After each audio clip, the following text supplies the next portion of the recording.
إله إلا الله الله أكبر الله أكبر ولله الحمد الله أكبر الله أكبر الله أكبر لا إله إلا الله الله أكبر الله أكبر ولله الحمد.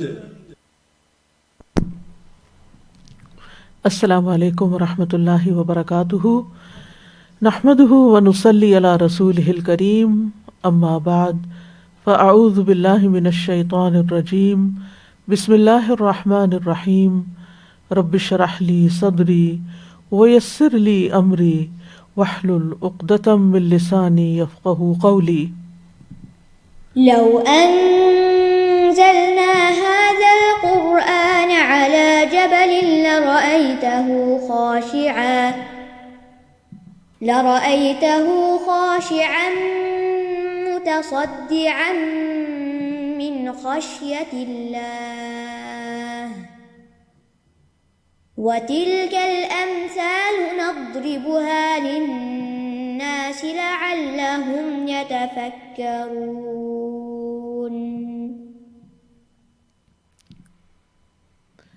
آج ہم انشاءاللہ ضرب الامثال امثال القرآن کے پروگرام کے سلسلے میں صدقہ کر کے ضائع کرنے والوں کی مثال کے بارے میں پڑھیں گے۔ سورۃ البقرہ کی آیت نمبر 266 میں ارشاد ہوتا ہے، أَيَوَدُّ أَحَدُكُمْ أَن تَكُونَ لَهُ جَنَّةٌ مِّن نَخِيلٍ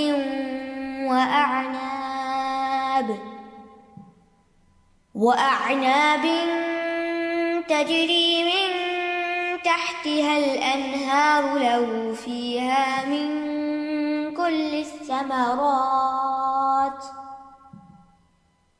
له فيها من كل الثمرات وأصابه الكبر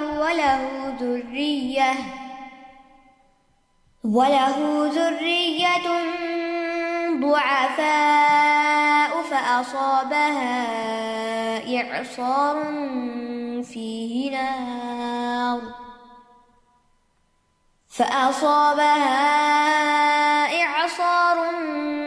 فيه نار فاحترقت كذلك يبين الله لكم الآيات لعلكم تتفكرون۔ کیا تم میں سے کوئی یہ چاہتا ہے کہ اس کا کھجوروں اور انگوروں کا ایک باغ ہو جس کے نیچے نہریں بہتی ہوں، اس کے لیے اس میں ہر طرح کے پھل ہوں، اور اس حال میں اس کو بڑھاپا آ پہنچے اور اس کے چھوٹے چھوٹے بچے ابھی کمزور ہوں، تو اچانک اس باغ پر ایک بگولا آ پڑے جس میں آگ بھری ہو تو وہ جل کر راکھ ہو جائے۔ اسی طرح اللہ تمہارے لیے نشانیاں کھول کر بیان کرتا ہے تاکہ تم غور و فکر کرو۔ اللہ کے راستے میں خرچ کرنے کے بیان کے بارے میں یہ چوتھی مثال ہے جو سورۃ البقرہ میں یکے بعد دیگرے دی جانے والی مثالوں میں سے ایک ہے اور آخری ہے۔ مثال کا سیاق و سباق کچھ یوں ہے کہ خرچ کرنے کے بیان میں جو پہلے پے در پے آیات آئیں جن میں خرچ کرنے کی فضیلت اور خرچ کرنے کے کچھ آداب بیان ہوئے، اور پھر ریاکاری اور احسان جتانا اور اذیت جیسے ایسے اسباب بیان ہوئے جو خرچ کرنے کے اجر کو ضائع کر دیتے ہیں، تو یہاں خاص طور پر اس آیت میں بھی ریاکاری، احسان جتلانے اور اذیت دینے کے نقصانات کو واضح کرنے اور اس سے بچنے کی مثال دی جا رہی ہے۔ تو ارشاد باری تعالیٰ ہے، اَیَوَدُّ أَحَدُکُمْ أَن تَکُونَ لَهُ جَنَّةٌ، اَیَوَدُّ کیا چاہتا ہے کوئی ایک تم میں سے، احدکم یہاں حمزہ استفہام کا ہے، یعنی استفہام نفی کے معنی میں ہے، یعنی کوئی بھی نہیں چاہے گا کہ اس کا ایسا باغ ہو جس کا اتنا بھیانک انجام ہو جو آخر میں بتایا گیا ہے، لیکن باغ کا جو منظر ہے اور باغ کی جو خوبصورتی ہے اس کو دیکھ کر تو ہر کوئی چاہے گا کہ اس کا ایسا باغ ہو. تو اس لیے یہاں پر سوال کیا گیا ہے.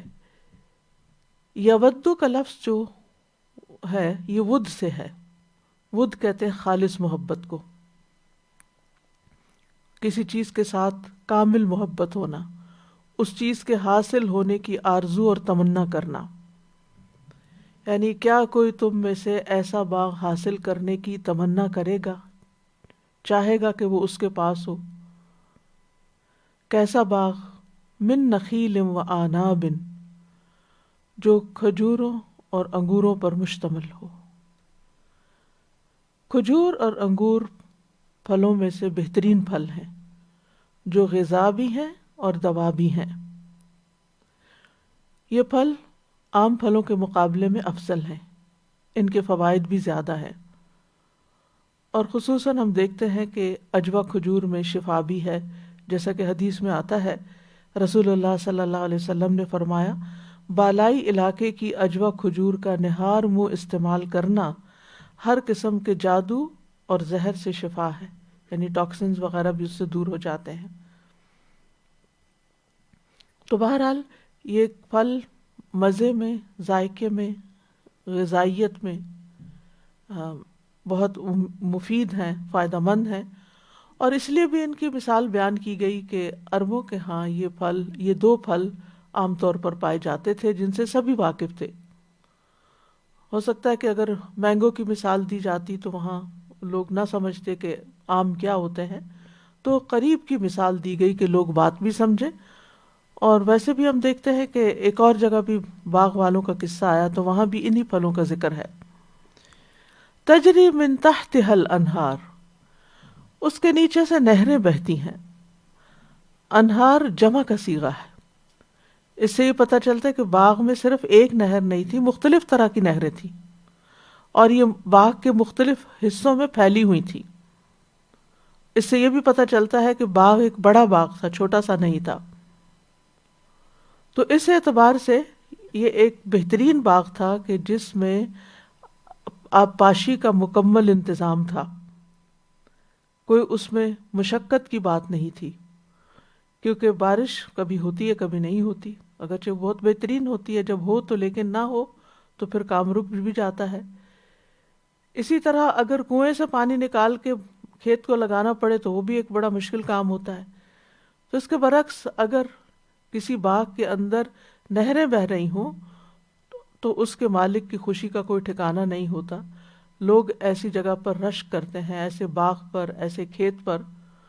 اور اسی طرح یہاں من تحت ہل انہار میں اس بات کی طرف بھی اشارہ ملتا ہے کہ وہ پانی اس کی اپنی ملکیت تھا، کہیں اور سے نہیں لے رہا تھا. بعض نہریں ایسی ہوتی ہیں کہ دوسروں کے علاقے سے بہہ کے آ رہی ہوتی ہیں اور وہ جب چاہیں ان کا ناکہ بند کر دیں اور پانی رک جائے. تو ایسی بھی کوئی مشقت نہیں تھی. یعنی ہر لحاظ سے پرفیکٹ قسم کی سہولتیں تھی، مکمل سہولتیں تھیں، بہترین صورتحال تھی. لہو فیہا من کل الثمرات، مزید یہ کہ اس باغ میں ہر طرح کے پھل تھے، یعنی پھلوں کی مختلف اقسام پر مشتمل تھا. اب جن کے نام نہیں لیے گئے وہ مختلف میوے، سبزیاں اور کئی قسم کے پھل ہو سکتے ہیں. تو اس باغ میں خاص طور پر 3 چیزوں کا ذکر ہے یہاں پر. نمبر 1 کہ اس باغ میں کھجوریں اور انگور ہیں. یہ ایسے پھل ہیں کہ جو تازہ بھی استعمال ہوتے ہیں اور خشک ہونے کے بعد بھی استعمال ہوتے ہیں، dry dates and dry grapes جو ہوتے ہیں. دوسرا یہ کہ اس کے اندر متعدد نہریں ہیں. اور تیسرا یہ کہ اس باغ میں اور بھی مختلف قسم کی نباتات ہیں، پھل ہیں، میوے ہیں. تو یہ اس آیت کا پہلا حصہ ہے، پہلا منظر ہے کہ ایک شخص کے ایسے باغ کی منظر کشی کی گئی ہے کہ جس کو امیجنیشن میں بھی دیکھ کر دل خوش ہو جاتا ہے اور انسان رشک کرتا ہے کہ کاش میرا ایسا باغ ہو. لیکن اب مثال کا دوسرا حصہ یا آیت کا دوسرا حصہ سامنے آتا ہے کہ باغ کا جو مالک ہے اب وہ بوڑھا ہو چکا ہے. ساری زندگی اس نے کام کیا، اپنا باغ لگایا، کیونکہ باغ کی جب تک کیئر نہ کریں، اس کا خیال نہ رکھیں تو ہم دیکھتے ہیں کہ وہ برباد ہو جاتا ہے، اس کا پھل نہیں آتا یا ضائع ہو جاتا ہے یا اس میں ویڈز اگ جاتی ہیں.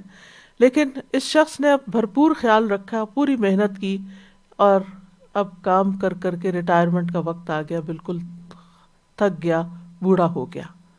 وَلَهُ ذُرِّيَّةٌ ضُعَفَاء، اور اس کی کمزور اولاد ہے، یعنی خود مالک کو بڑھاپا لاحق ہو گیا ہے، اور اولاد جو ہے وہ ابھی یا تو چھوٹی ہے، ضعفاء کمزور اس اعتبار سے، یا پھر یہ بھی ہو سکتا ہے کہ کسی بیماری کی وجہ سے کمزور ہو، ہینڈی کیپ ہو یا کوئی اور مسئلہ ہو ان کے ساتھ، یا یہ کہ ناسمجھ قسم کی ہو، ذہنی طور پر، عقلی طور پر کمزور ہو کہ انہیں کام کاروبار نہ آتا ہو، اور ان سب کی روزی کا اور ان سب کی ضروریات کا انحصار اسی باغ پر ہو۔ تو اس شخص نے پوری محنت کر کے باغ تیار کر دیا تاکہ وہ بڑھاپے میں آرام کر سکے، یا دنیا سے جانے کے بعد اس کی اولاد اس باغ سے پورا فائدہ اٹھا سکے۔ اب اسے اس باغ کی بھرپور آمدنی کی امید تھی، لیکن اب کیا ہوتا ہے؟ اور ہاں، خاص طور پر یہاں بڑھاپے کا ذکر اس لیے کیا گیا کیونکہ بڑھاپا ایسی بیماری ہے یا ایسی کیفیت کا نام ہے کہ جس میں انسان جوانی کی طرح بھاگ دوڑ نہیں کر سکتا، زیادہ کام نہیں کر سکتا، کیونکہ جوان انسان جو ہے وہ مزید اپنے کاروبار کو بڑھا سکتا ہے، زیادہ محنت کر سکتا ہے، کہیں کوئی کمی بیشی ہو جائے، نقصان ہو جائے تو وہ ایک نئی راہ اختیار کر سکتا ہے۔ لیکن یہاں پر اب صورتحال یہ ہے کہ انتہائی بڑھاپا اور انتہائی کمزور اولاد، اور اس کے بیچ میں ایک اور آفت آ گئی، فَأَصَابَهَا إِعْصَارٌ فِيهِ نَارٌ فَاحْتَرَقَتْ، تو اس باغ کو آ پہنچا ایک بگولا، اعصار۔ اعصار جو ہے یہ ٹورنیڈو کو کہتے ہیں۔ عربی میں اس کا ایک معنی کیا جاتا ہے آگ کا بگولا جو جان لے لیتا ہے، یعنی اچانک آ پڑنے والی آگ جو انسان کو وہیں بسم کر دے۔ اسی طرح اس کا معنی ہے گول گھومنے والی آندھی، بگولا جیسے ٹورنیڈو میں، اور پھر وہ ورٹیکلی اوپر کو بھی جاتی، یعنی گھومتی جاتی ہے اور اس کے ساتھ ساتھ بلندی کی طرف چڑھتی جاتی ہے اور ساتھ آگے بھی رواں ہوتی جاتی ہے۔ تو اس سے گول گھومنے سے نقصان یہ ہوتا ہے کہ اس کے گھیرے میں جو چیز آتی ہے پھر اس کو وہ فنا کر کے رکھ دیتی ہے، یعنی جس چیز کے پاس سے بھی گزرتی ہے اس سے لپٹ جاتی ہے، جیسے کپڑے کو بل دیے جاتے نا، تو ایسے یہ چیزوں کو بل دیتی جاتی ہے، اپنے اندر سمیٹتی جاتی ہے۔ اور پھر آپ دیکھیے کہ یہ آندھی جو ہے اس کی خصوصیت کیا ہے کہ یہ تباہی تباہی لاتی ہے، یعنی اس میں خیر نہیں ہوتی، یہ ایسی ہوا ہے جو خیر نہیں لاتی، ریح و نقیم ہے، ہر چیز کو تباہ کر کے رکھ دیتی ہے۔ یہ عام طور پر نہیں چلتی ایسی ہوا، بہت ریئر کیسز میں ہوتی ہے، اور کہتے ہیں کہ دنیا میں سب سے پہلے 2003 میں ایسا ٹورنیڈو یا ایسا بگولا دریافت ہوا کہ جس میں ہوا بھی تھی اور اس کے اندر آگ بھی تھی، اور باقاعدہ اس کی ویڈیوز موجود ہیں نیٹ پر، یعنی تیز ہوا اوپر کو اٹھ رہی ہے اور اس میں اس کے ساتھ ساتھ آگ بھی اوپر جا رہی، ورنہ عموماً کیا ہوتا ہے کہ جہاں آگ ہوتی ہے اگر ہوا چلے تو آگ بجھ جاتی ہے، لیکن یہ اس قسم کی آگ ہے کہ جس ہوا نے اس کو اپنے گھیرے کے اندر لیا ہوا ہے اور وہ بھی خوب بھڑکتی چلی جا رہی ہے، اور یہ بھی معنی کیا گیا کہ اس میں بہت شدید حرارت بھی ہے، فیہ نار۔ اب ہوا یہ کہ یہ گول گھومنے والی آندھی، یہ بگولا، یہ اعصار، یہ ٹورنیڈو آگ لیے ہوئے اس باغ کے پاس سے گزرا، اس کو اپنے گھیرے میں لے لیا اور ہر چیز اس کی تباہ کر دی۔ اگر آپ نیٹ پہ دیکھیں تو جاپان کی ایک زلزلے کی تصویر نظر آتی ہے، اس میں ایک علاقہ دکھایا گیا ہے کہ جس میں زلزلے کے بعد ایسی ہوا سی چلی کہ جس میں آگ تھی، جس نے اس پورے علاقے کو شاید 38 منٹس میں تباہ کر کے جلا کے رکھ دیا۔ تو فاحترقت، یعنی جب یہ آگ پڑی اس باغ کو تو اس کے پتے، اس کے پھل، اس کی ٹہنیاں، اس کی جڑیں، سب کچھ خشک ہو گیا، جل گیا، راکھ ہو گیا۔ اب آپ سوچئے کہ اس آدمی کا حال کیا ہوگا، وہ کس قدر رنجیدہ ہوگا، کس قدر غمگین ہوگا کہ عین بڑھاپے میں اپنی کمزوری اور اولاد کی کمزوری کی حالت میں اس نے باغ کھو دیا، کہ اب نہ تو وہ خود کما سکتا ہے نہ بچے اس کو کما کے دے سکتے ہیں، مصیبت پر مصیبت پر مصیبت۔ تو اب انجام کیا ہے کہ زندگی آئندہ کی انتہائی تنگ ہوگی، حسرت ہوگی اور ریگریٹس ہی ریگریٹس ہوں گے۔ ساری محنت، سارا سرمایہ لگایا ہوا، ساری جوانی اس میں کھپائی ہوئی، سارا وقت لگایا ہوا، سب کچھ برباد ہو گیا آن کی آن میں۔ یعنی اب ہاتھ ہی ملتا رہ گیا وہ شخص کہ سب کچھ اس کے ہاتھ سے نکل گیا، شدید حسرت کا شکار ہو گیا۔ اب دیکھیے کہ ابتدا کتنی خوبصورت اور انتہا کتنی بھیانک۔ یعنی خوبصورت باغ، وافر پھل، وافر پانی، اور انتہا میں راکھ ہی راکھ، کچھ نہیں بچا۔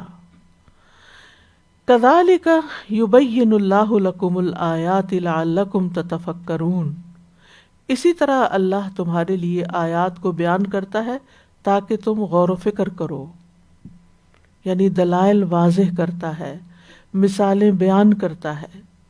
کیوں؟ تاکہ تم غور و فکر کرو، یعنی عبرت حاصل کرو، سبق لو، رہنمائی حاصل کرو۔ یہ کن لوگوں کی مثال ہے؟ یہ ان لوگوں کی مثال ہے جو اپنے صدقات دینے کے بعد، نیک اعمال کرنے کے بعد احسان جتاتے ہیں، تکلیف پہنچاتے ہیں، ریاکاری کرتے ہیں، جس کی وجہ سے ان کی ساری نیکی جو بظاہر بڑی خوبصورت معلوم ہوتی ہے اس باغ کی طرح، سب کی سب ضائع ہو جائے گی، اس کا کوئی فائدہ ان کو نہیں ملے گا آخرت میں، جبکہ ان کو اس کی شدید ضرورت ہوگی۔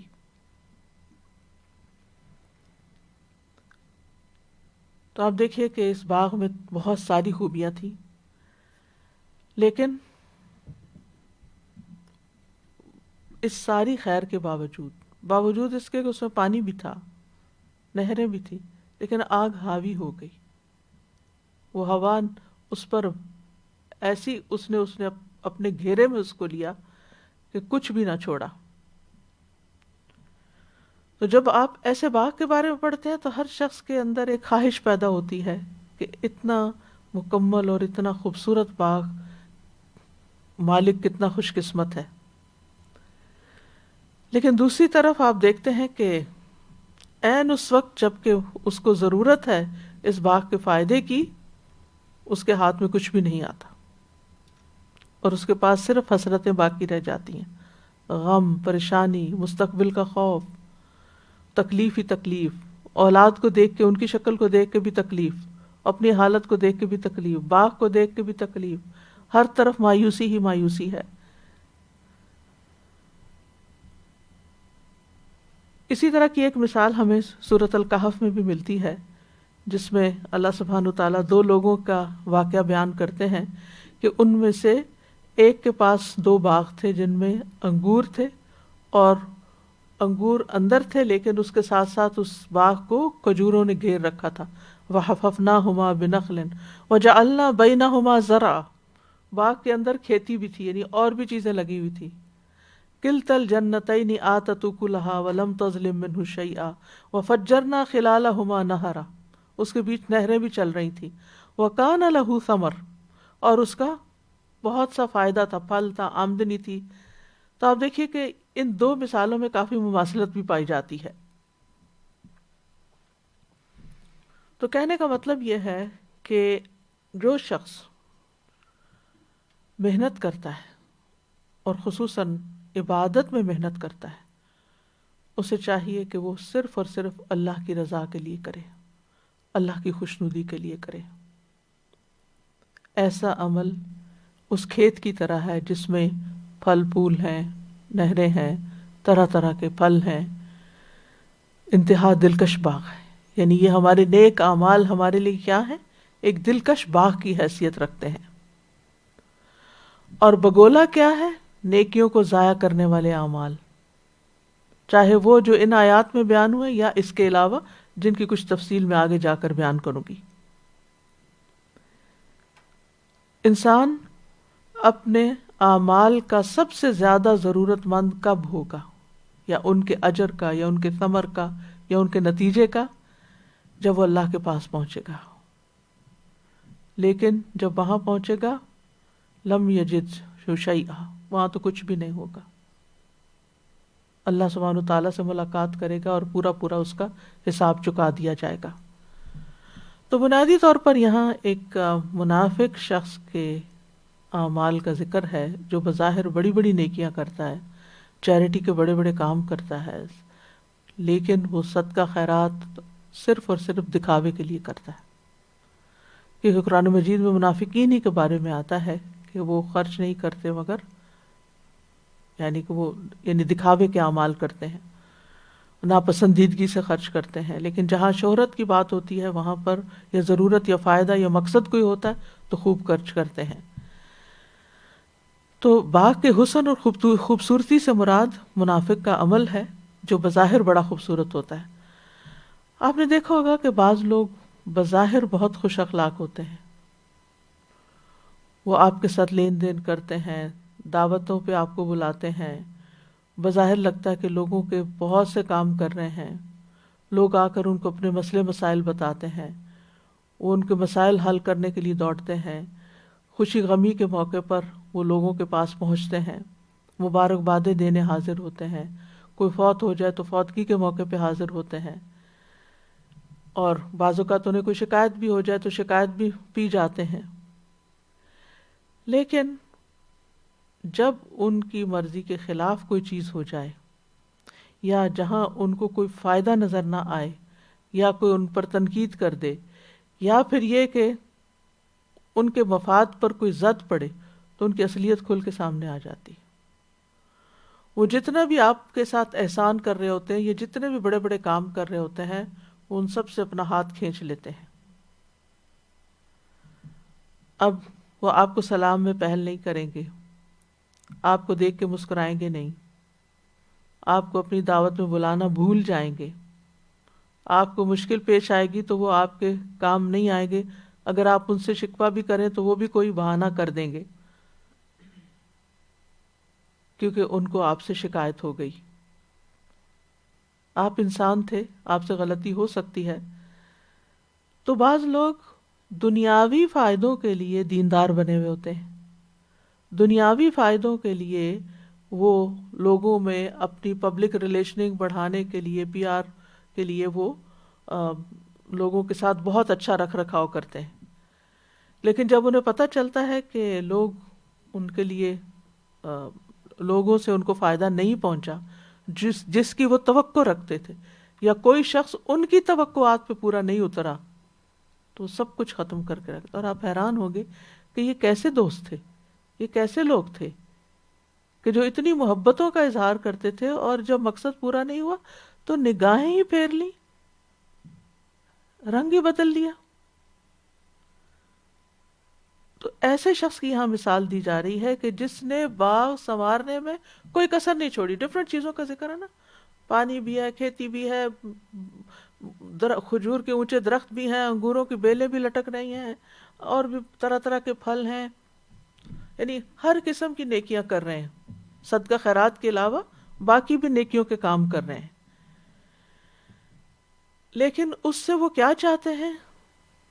دنیا میں جلد ملنے والا بدلہ، اور جب وہ بدلہ نہیں ملتا تو پھر وہ نیکی نہیں کرتے۔ آپ دیکھیے کہ بہت سے لوگ صرف اس وقت کام کرتے ہیں جب آپ ان کی تعریف کرتے رہیں، ان کو تعریف کا فیول چاہیے ہوتا ہے، خوشامد کرتے رہیں، ان کے آگے پیچھے پھرتے رہیں، پھر تو وہ آپ کے کام آئیں گے، ورنہ نہیں۔ تو یہ صورتحال جو ہے یہ انتہائی خطرناک ہے، اس سے انسان کو بچنے کی ضرورت ہے، کیونکہ اس کا انجام بڑا بھیانک ہے۔ کسی کے ساتھ مہربانی کرنا اس پہ گویا صدقہ کرنا ہے، تو اس کا واپس اس سے صلہ چاہنا، اپنے اجر کو ڈھانا ہے۔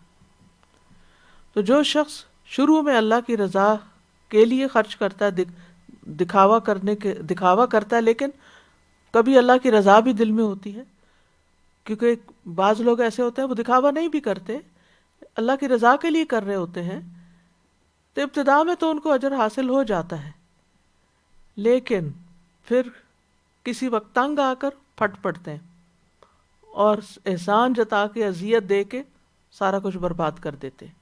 یعنی ایک طرف ریاکار کی مثال ہے اور دوسری طرف ایسے بندے کی مثال ہے کہ جو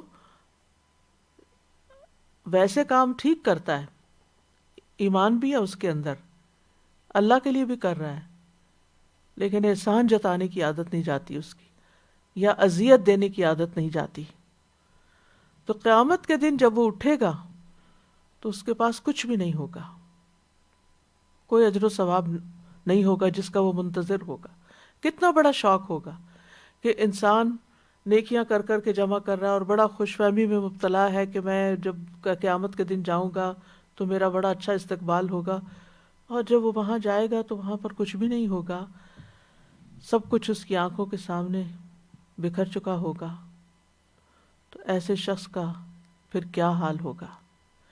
تو اگرچہ یہ صدقات کے سلسلے کی مثال ہے، لیکن آیت کا عمومی معنی بھی ہے جو ہر نیکی کرنے والے کو عام ہے، یعنی یہ مثال ان سب لوگوں کے لیے بھی عام ہے جو نیک عمل کرتے ہیں پھر ساتھ ہی کوئی فاسد عمل کر کے اپنے عمل کو باطل کر لیتے ہیں۔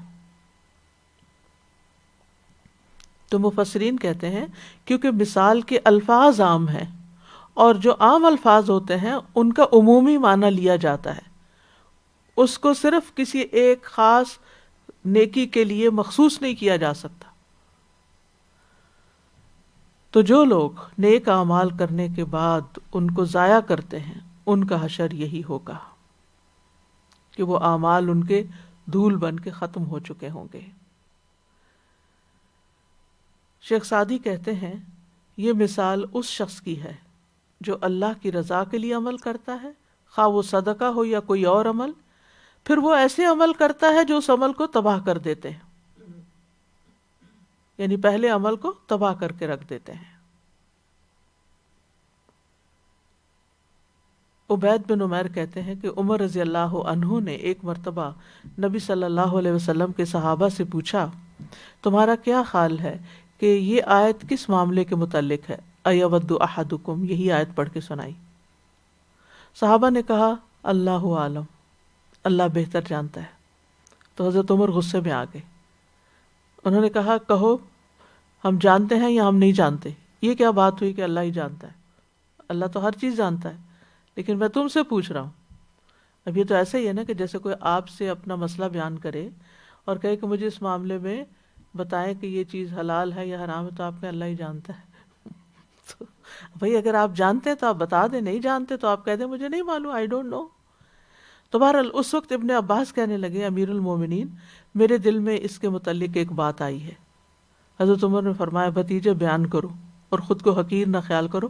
حضرت عمر جو تھے ابن عباس کو بہت انکریج کرتے تھے اور وہ ان کو اپنی مجلس سے بڑا قریب بٹھاتے تھے، جس پر کئی بزرگوں کو اعتراض بھی تھا۔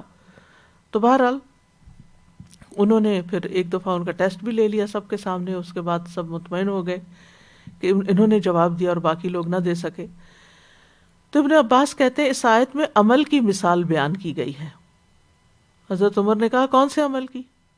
ابن عباس کہتے ہیں بس عمل کی، یعنی کسی بھی عمل کی، اور بات تو صحیح ہے۔ تو حضرت عمر کہتے ہیں یہ ایک مالدار شخص کی مثال ہے جو اللہ عز و جل کی اطاعت میں عمل کرتا رہتا ہے، پھر اللہ اس پر شیطان کو غالب کر دیتا ہے تو وہ گناہوں میں مصروف ہو جاتا ہے حتیٰ کہ اس کے نیک اعمال فنا ہو جاتے ہیں۔ یعنی ساری زندگی اچھے کام کرتا ہے، آخری عمر میں جا کے بھٹک جاتا ہے، غلط وصیت کر جاتا ہے یا غلط کاموں میں پڑ جاتا ہے، یا بعض اوقات آپ نے دیکھا ہوگا کہ بڑھاپے میں آ کے انسان چڑچڑا ہو جاتا ہے اور بچوں کو بھی بے وجہ بعض اوقات ڈانٹ ڈپٹ کرنا شروع کر دیتا ہے، ساری زندگی ان پر احسانات کیے ہوتے ہیں، پھر وہ بیٹھ کے ان کو گنوانا شروع کر دیتا ہے۔ تو ساری زندگی کی محنت اور ساری زندگی کی کوشش ضائع کرنے والی بات ہو جاتی ہے، کیونکہ انسان جب کمزور ہوتا ہے نا تو شیطان بھی اس پہ غالب آ جاتا ہے۔ بعض اوقات یہ بھی ہوتا ہے کہ انسان مال جمع کرنے میں اور دنیا کے کاموں میں اتنا مصروف ہوتا ہے کہ اس کو اللہ کی یاد کا وقت نہیں ملتا، دین سیکھنے کا وقت نہیں ملتا، اور پھر شیطان ایک وقت میں آ کے اس کا کوئی ویک پوائنٹ دیکھ کے اس کو ایسا گھیرے میں لیتا ہے کہ اس کے منہ سے ایسی باتیں نکلوا دیتا ہے کہ جس کی وجہ سے اس کے، ویسے وہ ایک اچھا انسان تھا لیکن اس کے اچھے عمل برباد ہو کے رہ جاتے ہیں۔ تو کئی اعتبار سے اس مثال کے مطابق انسان کو کانشیسلی زندگی بسر کرنے کی ضرورت ہے، اور تقویٰ اسی چیز کا نام ہے کہ انسان ہر سٹیپ پر، زندگی کے ہر موڑ پر گاڈ کانشیس رہے، اللہ سے ڈرتا رہے کہ کوئی غلط کام اس سے نہ ہو جائے۔ تو بہرحال اس مثال میں مشابہت کی وجہ یہ ہے کہ شدید ضرورت کے وقت نعمت چھن جانے سے انسان کے اندر شدید حسرت پیدا ہو جاتی ہے۔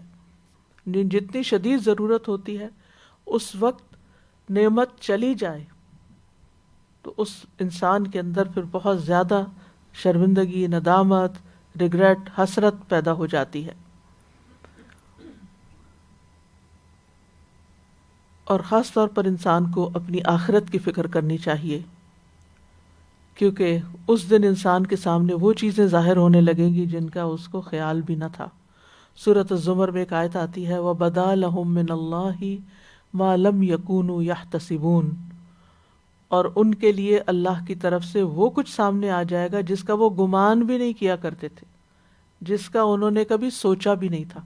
یعنی ایک شخص اگر باغ لگا رہا ہے تو وہ یہ تھوڑی سوچتا ہے کہ اس پہ کوئی آسمانی بجلی آ گرے گی اور یہ ختم ہو جائے گا، وہ تو یہی سوچتا ہے کہ میں نے اتنا کام کر دیا کہ نسلیں کھائیں گی اس سے، لیکن اس کو نہیں پتا ہوتا کہ کل اس کے ساتھ کیا ہونے والا ہے۔ وَبَدَا لَهُم مِّنَ اللَّهِ مَا لَمْ يَكُونُوا يَحْتَسِبُونَ۔ اسی طرح قرآن مجید میں آتا ہے وَالَّذِينَ كَفَرُوا أَعْمَالُهُمْ كَسَرَابٍ بِقِيعَةٍ يَحْسَبُهُ الظَّمْآنُ مَاءً حَتَّى إِذَا جَاءَهُ لَمْ يَجِدْهُ شَيْئًا وَوَجَدَ اللَّهَ عِندَهُ فَوَفَّاهُ حِسَابَهُ وَاللَّهُ سَرِيعُ الْحِسَابِ۔ اور وہ لوگ جنہوں نے کفر کیا ان کے اعمال کسی چٹیل میدان میں ایک سراب کی طرح ہیں جسے پیاسا پانی خیال کرتا ہے، یہاں تک کہ جب اس کے پاس آتا ہے تو اسے کچھ بھی نہیں پاتا، وہ پانی نہیں ہوتا، اور اللہ کو اپنے پاس پاتا ہے۔ وَوَجَدَ اللَّهَ عِندَهُ، یعنی اللہ کے پاس قیامت کے دن حساب دینے پہنچ گیا اور وہ اسے اس کا پورا پورا حساب چکا دیتا ہے، اور اللہ بہت جلد حساب لینے والا ہے۔ یعنی یہ مت سمجھو کہ آخرت دور ہے، جلد ہی وہ وقت بھی آنے والا ہے جہاں دکھاوے اور ریاکاری کے ساتھ کیے ہوئے اعمال دھول بنا کے اڑا دیے جائیں گے۔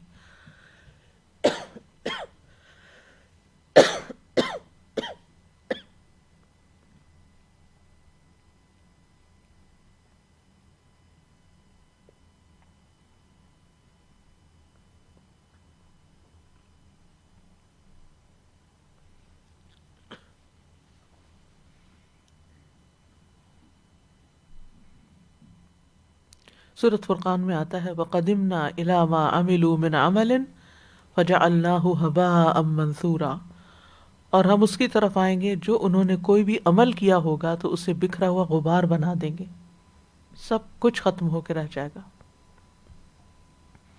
تو اس لیے کوئی بھی نیکی انسان کرے اور خصوصاً جب صدقہ کرے تو اس کے آداب کا خیال رکھے۔ سب سے پہلی بات تو یہ کہ حلال مال میں سے خرچ کرے، طیب چیز اللہ کے راستے میں خرچ کرے۔ اس مثال کے فوراً بعد آتا ہے یا ایھا الذین آمنوا انفقوا من طیبات ما کسبتم، اے لوگو جو ایمان لائے ہو ان پاکیزہ چیزوں میں سے خرچ کرو جو تم نے کمائی ہیں۔ اللہ سبحانہ وتعالیٰ پاک ہے اور پاک چیز قبول کرتا ہے۔ ان اللہ طیب لا يقبل الا طیبا، اس لیے عمدہ سے عمدہ چیز اللہ کے راستے میں دینی چاہیے۔ حرام مال سے دیا ہوا صدقہ نیکی کی بجائے الٹا گناہ کا سبب بنتا ہے۔ نبی صلی اللہ علیہ وسلم نے فرمایا جس نے حرام مال جمع کیا پھر اس کے ذریعے صدقہ کیا تو اس کے لیے اس میں کوئی اجر و ثواب نہیں بلکہ اس کا گناہ اس پر ہوگا، یعنی وہ صدقہ ثواب نہیں بلکہ گناہ بن جائے گا۔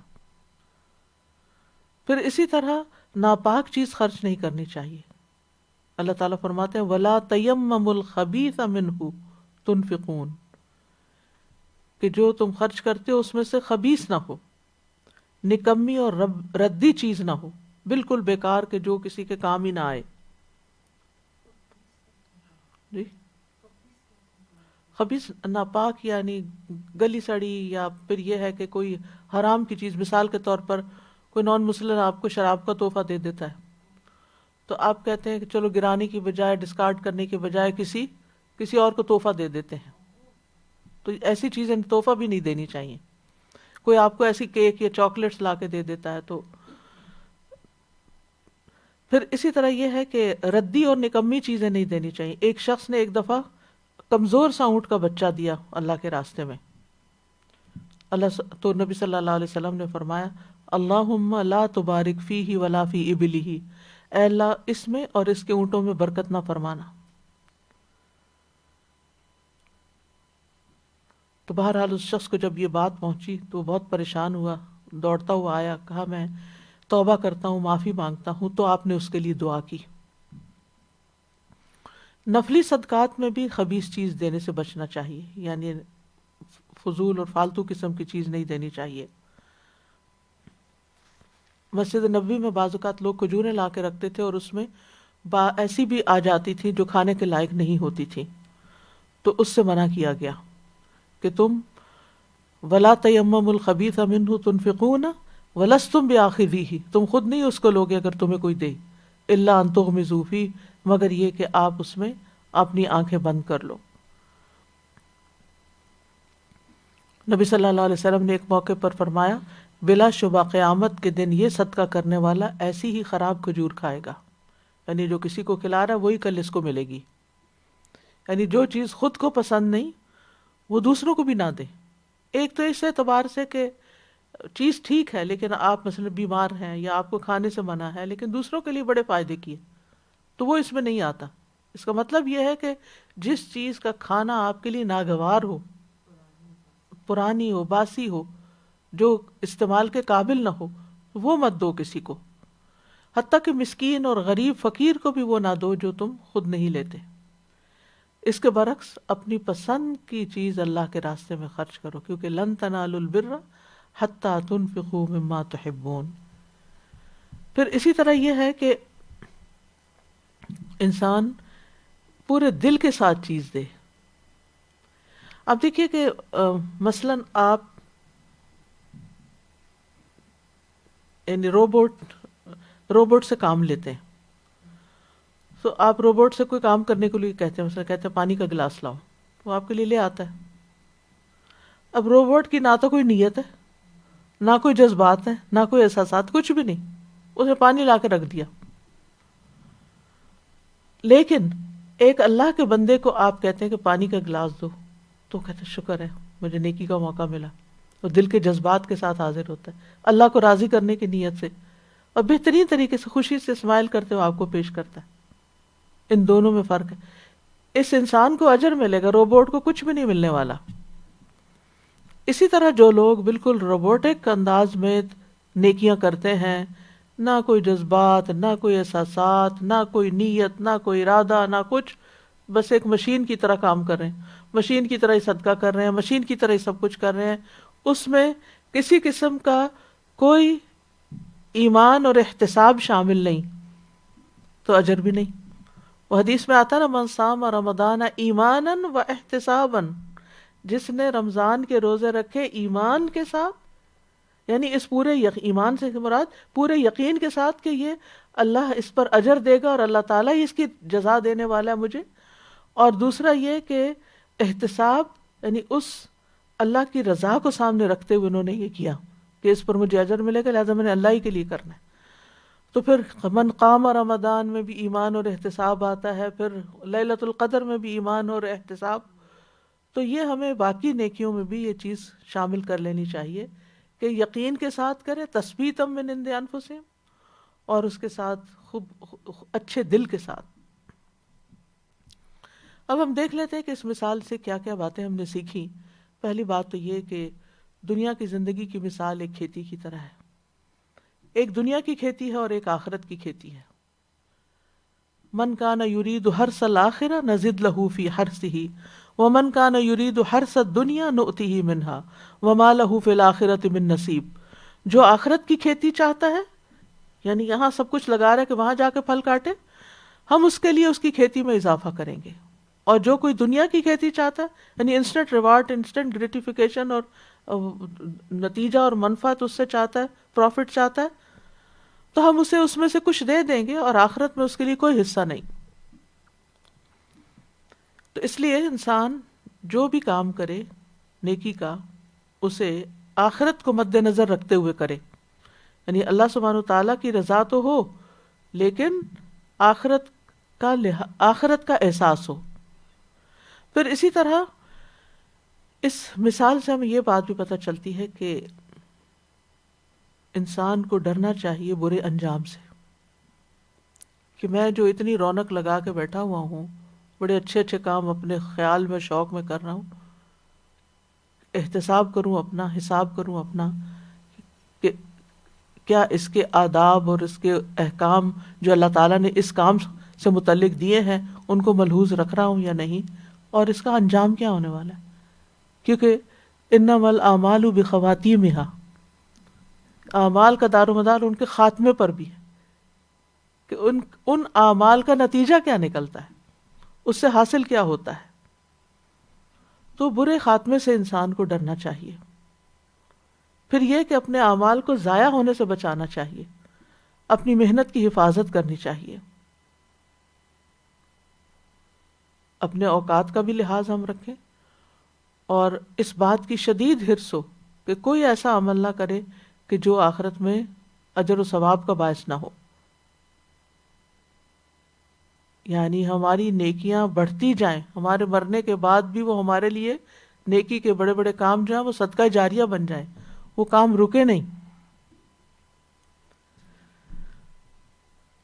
اور نیکیوں کو ضائع کرنے والی کون سی چیزیں ہیں؟ سب سے پہلی چیز تو ایمان نہ ہونا. یعنی اگر انسان ساری زندگی کام کرتا ہے اور پھر بڑی عمر میں جا کر اپنا ایمان کھو دیتا ہے، مرتد ہو جاتا ہے، فیتھ اس کی چلی جاتی، تو قرآن مجید میں آتا ہے وَمَن يَكْفُرْ بِالْإِيمَانِ فَقَدْ حَبِطَ عَمَلُهُ، جو ایمان سے انکار کر دے اس کا عمل یقیناً ضائع ہو گیا. اسی طرح شرک اعمال کو ضائع کرتا ہے، تو اس سے بہت محتاط رہنا چاہیے. پھر کفر اعمال کو ضائع کر دیتا ہے. وہ جو مثال ابھی دی والذین کفروا اعمالهم کسراب، آخرت کا انکار جو ہے وہ اعمال کو ضائع کر دیتا ہے. والذین کذبوا بآیاتنا ولقاء الآخرۃ حبطت اعمالهم، جن لوگوں نے ہماری آیات کو اور آخرت کی ملاقات کو جھٹلایا ان کے اعمال ضائع ہو گئے.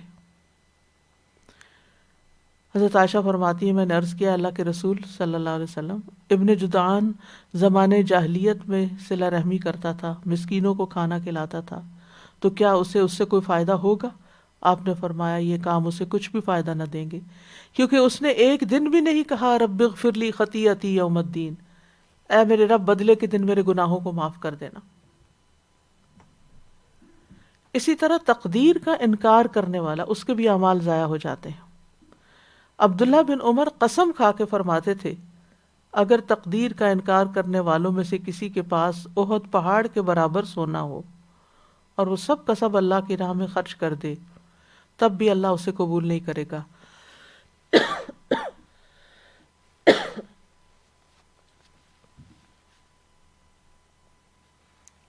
تب بھی اللہ اسے قبول نہیں کرے گا جب تک وہ تقدیر پر ایمان نہ لائے، کیونکہ ایمان کا حصہ پلر ہے، پلر آف فیتھ ہے تقدیر پر ایمان.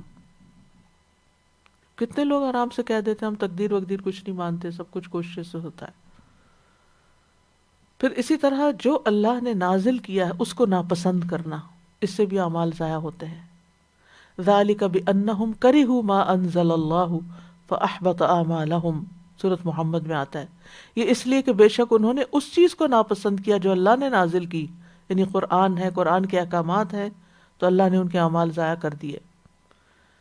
پھر اسی طرح اللہ تعالیٰ کی ناپسندیدگی کے کام کرنے والے، ذالک بأنہم اتبعوا ما اسخط اللہ وکرہوا رضوانہ فاحبط اعمالہم، یہ اس لیے کہ بے شک انہوں نے اس چیز کی پیروی کی جس نے اللہ کو ناراض کر دیا اور اس کی خوشنودی کو برا جانا، تو اللہ نے ان کے اعمال ضائع کر دیے۔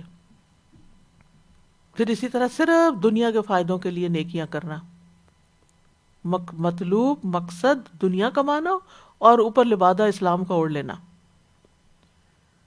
الذین ضل سعیہم فی الحیاۃ الدنیا وہم یحسبون انہم یحسنون صنعا، وہ لوگ جن کی کوشش دنیا کی زندگی میں ضائع ہو گئی اور وہ سمجھتے ہیں وہ بہت اچھے کام کر رہے ہیں۔ اسی طرح خود پسندی، اپنی نیکیوں کو بڑی چیز سمجھنا، اپنے منہ میاں مٹھو بننا، اپنی تعریفیں کرنا۔ انس بن مالک، عبداللہ بن عباس، ابو ہریرہ، عبداللہ بن ابو وافی، عبداللہ بن عمر، یہ سب روایت کرتے ہیں، یعنی اتنے صحابی روایت کرتے ہیں یہ حدیث کہ نبی صلی اللہ علیہ وسلم نے فرمایا 3 برائیاں ہلاک کرنے والی ہیں اور 3 نیکیاں نجات دینے والی۔ ہلاک کرنے والی برائیاں، بخل جس کی پیروی کی جائے، خواہش نفس جس کے پیچھے چلا جائے، اور بڑائی خور ہونا۔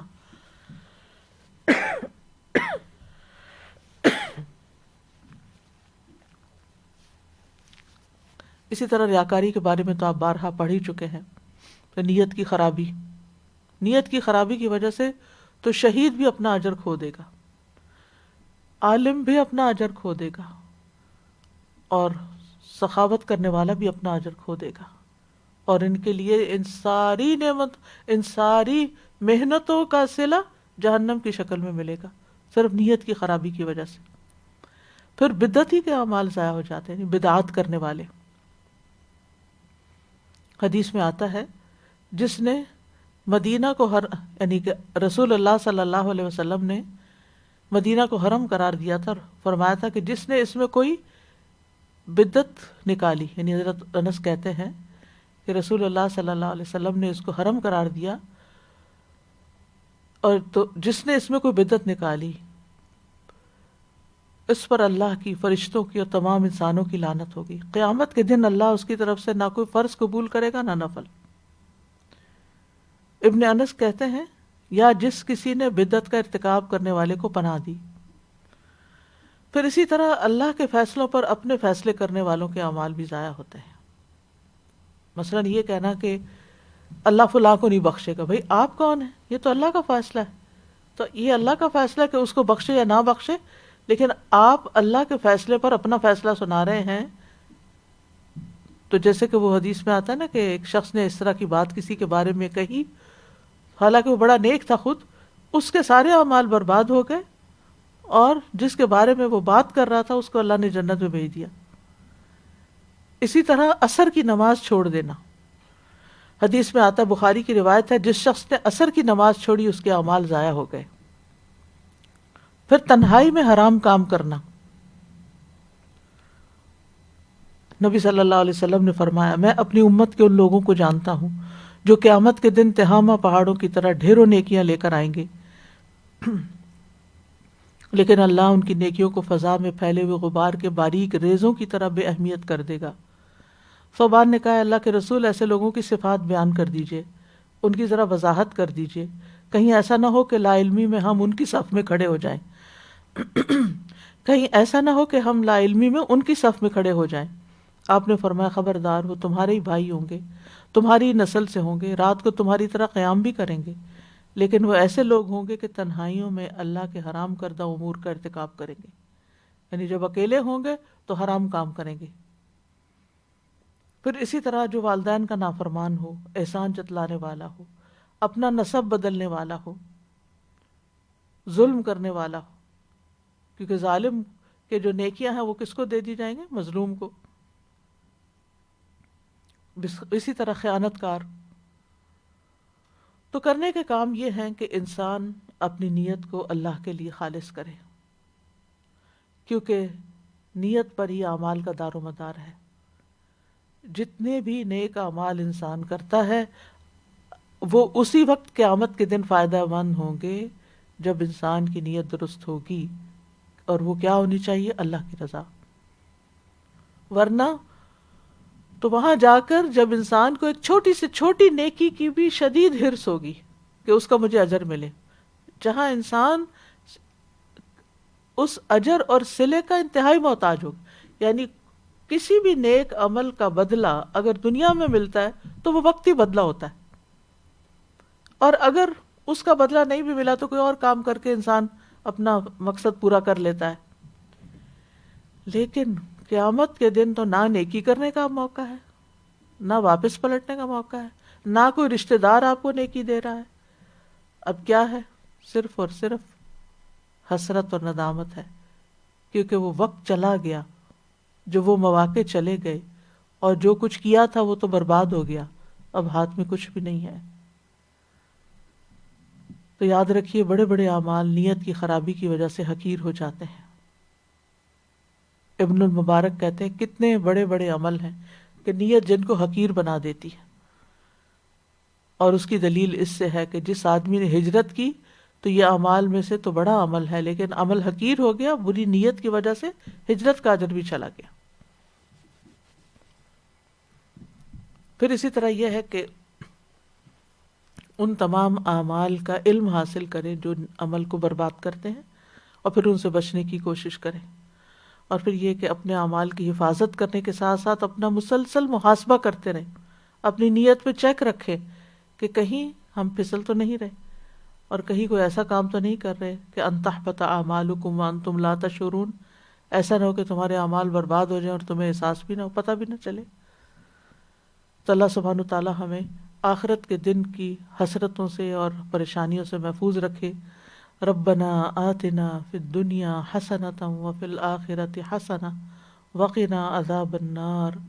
اے ہمارے رب، ہمیں دنیا میں بھی بھلائی عطا فرما اور آخرت میں بھی بھلائی عطا فرما، اور ہمیں آگ کے عذاب سے بچا۔ اللہم احسن عاقبتنا فی الامور کلہا واجرنا من خزی الدنیا وعذاب الآخرہ۔ اے اللہ، ہمارے تمام معاملات کا انجام اچھا کر، اللہ ہمارے تمام معاملات کا انجام اچھا کر، اور ہمیں دنیا کی رسوائی اور آخرت کے عذاب سے محفوظ کر دے۔ ربنا وآتنا ما وعدتنا علی رسلک ولا تخزنا یوم القیامہ انک لا تخلف المیعاد۔ اللہم لا تخزنی یوم القیامہ، اللہم انی اعوذ بک من ضیق الدنیا و ضیق یوم القیامہ۔ اے اللہ، میں تیری پناہ مانگتا ہوں دنیا کی تنگی سے اور قیامت کے دن کی تنگی سے۔ اللہم اصلح لی دینی الذی هو عصمت امری واصلح لی دنیای التی فیہا معاشی واصلح لی آخرتی التی فیہا معادی واجعل الحیاۃ زیادۃ لی فی کل خیر واجعل الموت راحۃ لی من کل شر۔ اللہم انی اعوذ بک من الہدم واعوذ بک من التردی واعوذ بک من الغرق والحرق والحرم واعوذ بک ان یتخبطنی الشیطان عند الموت واعوذ بک ان اموت فی سبیلک مدبرا واعوذ بک ان اموت لدیغا۔ یا حی یا قیوم برحمتک نستغیث۔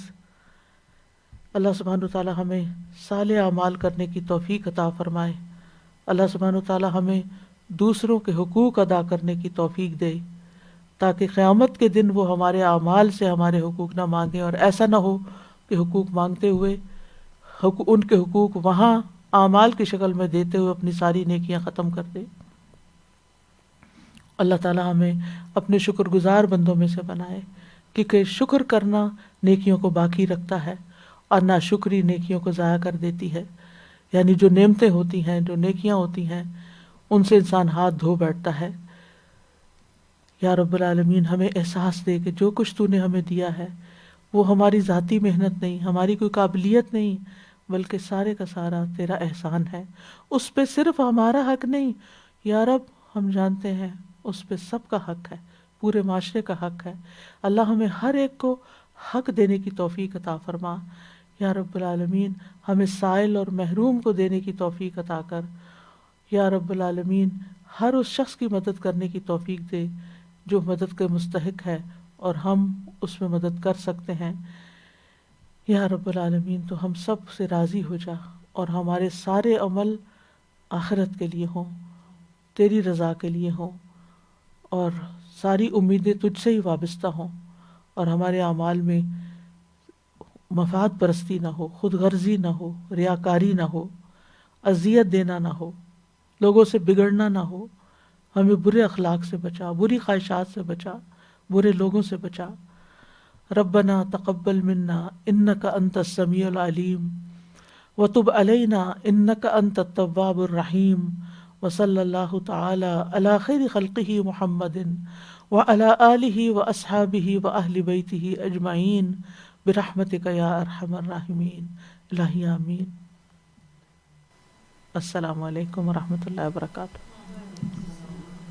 اللهم صل على محمد وعلى آل محمد كما صليت على إبراهيم وعلى آل إبراهيم إنك حميد مجيد۔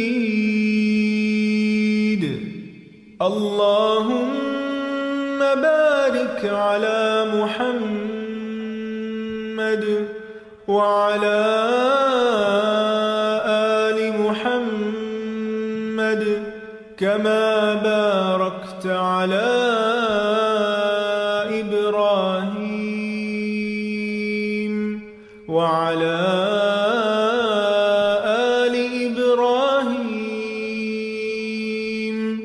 إنك حميد مجيد۔